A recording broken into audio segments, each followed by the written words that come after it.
I lavoratori veneti aspettavano di vedere un po' di luce in fondo al tunnel e la lampadina si è finalmente accesa. I contratti a tempo indeterminato nei primi 2 mesi del 2015 sono stati 23.000, in aumento del 29% sul 2014.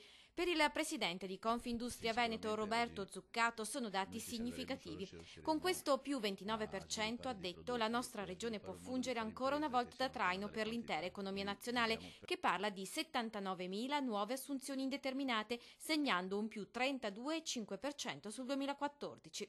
Per Confartigianato Treviso è un segnale importante, visto che i dati fanno riferimento a gennaio e febbraio, quando il Jobs Act ancora non c'era. Ma quest'ultimo provvedimento darà un'ulteriore spinta in avanti nell'occupazione. Siamo più ottimisti, e anche perché da questo punto di vista si vede in questo momento l'impresa come una risorsa e non come un pollo da spennare. Grazie agli incentivi legati alla legge di stabilità, ma gli addetti ai lavori precisano anche che non sono i decreti a creare lavoro, dobbiamo dire grazie al mercato. A una ripresa in qualche modo del mercato, l'aumento del PIL diciamo, e un aumento anche dei consumi interni e l'esportazione che sta incrementando notevolmente. Treviso segna un più 20% di assunzioni sul 2014, una percentuale destinata a salire nei prossimi mesi. Al contempo stanno anche diminuendo i licenziamenti. Anche per Confindustria sono segnali forti che avranno ripercussioni positive, con un nuovo accesso a finanziamenti e mutui da parte delle famiglie.